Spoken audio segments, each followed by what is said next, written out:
By দাদা, by করো না। দাদা তুমি আমাকে চিনছো?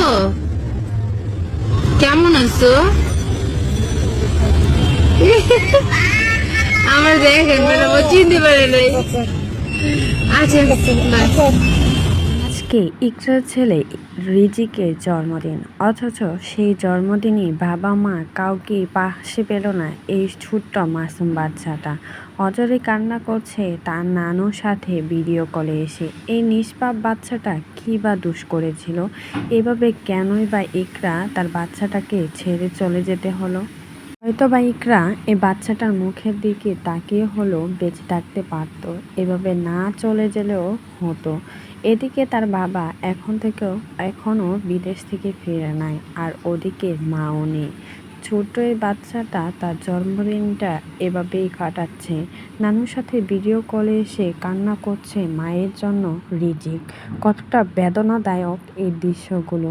ছোট্ট এই মাসুম বাচ্চাটার মুখের দিকে তাকালেও কষ্ট লাগে, কারণ ওর তো মা নেই। মা অনেক আগেই চলে গেছে। এখন হয়তো বা বুঝতে পারছে না, বড় হলে ঠিকই বুঝবে। তার বাবা তাকে নিয়ে অনেক বড় স্ট্যাটাস দিয়েছে, যেখানে লিখেছে, রিজিক আমি তোর জন্যই বেঁচে আছি, সারা জীবন বেঁচে থাকবো, যত কিছুই হয়ে যাক না কেন তোকে আমি কখনো ছেড়ে যাব না। অথচ যে বাবা এখনও বিদেশ পড়ে আছে, সন্তানকে দেখতে পর্যন্ত আসে না, সেই বাবা আবার কীভাবে সন্তানের খোঁজ বা রাখবে?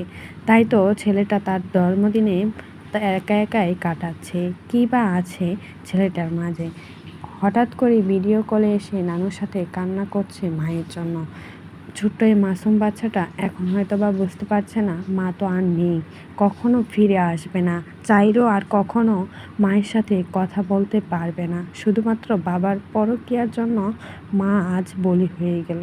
দুনিয়ার মায়া ছেড়ে মাকে চলে যেতে হলো ওপারে, যেখান থেকে কখনোই আর ফেরা সম্ভব না। তো এই বিষয়ে কোনো মতামত থাকলে সেটা কিন্তু অবশ্যই জানাবেন।